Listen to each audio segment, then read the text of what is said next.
Welcome back to MS Tech. Today we'll be taking a look at this $50 HyperX Alloy Core RGB keyboard to see that if it's worth it as a membrane gaming keyboard or if you should spend $50 elsewhere on a mechanical, cheaper keyboard. Let's take a look and see. Starting off with the unboxing. As you can tell, it honestly wasn't anything special. You open up the tab, you see the keyboard itself. Underneath, you got some manuals and a certificate for buying the keyboard. Really just a simple unboxing, which comes to be expected for a $50 keyboard. Now moving on to my first impressions of this keyboard. I can say that just by looking at it, it looks really good.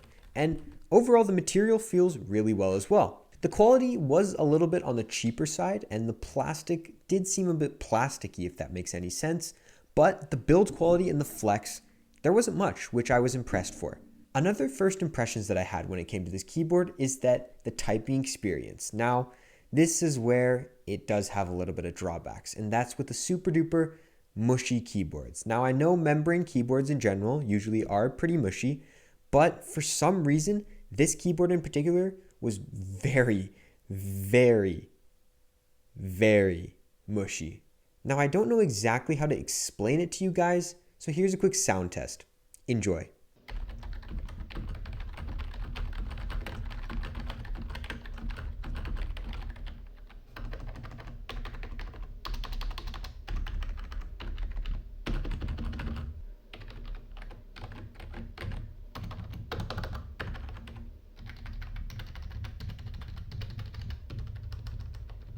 Now moving on to the design of the keyboard.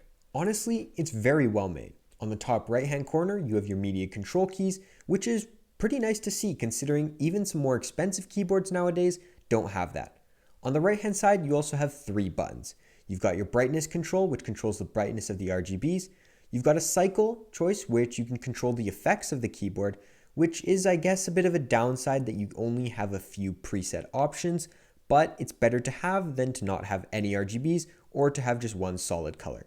And you also have a gaming button, which when clicked and turned on, it disables the Windows key so that when you're gaming or doing something where you don't want to be pressing the Windows key accidentally to close your program, you can turn that on so it never happens. This keyboard also does have 2 flip-up feet and 4 rubber feet, so that way you can ensure that your keyboard doesn't slide around at all when you're hardcore gaming. Now, another thing about this keyboard which I found pretty cool was that it is spill resistant.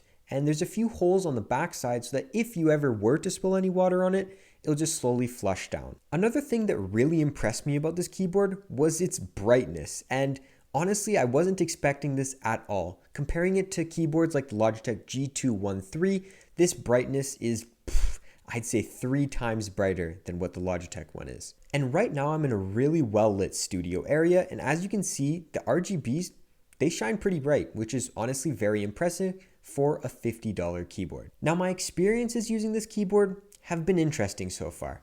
I can say that from just a basic beginner point of view, they can be viewed as very useful. Because for $50, you're getting the aspect of the RGB, a bit of a gaming feel to it, but then again, when it comes to the switches, that's when it starts to lack. Personally, I don't really like membrane keyboards because they're just too mushy, and I really like the tactile feel of mechanical keyboards. So for myself, I can't really see myself using this on a daily.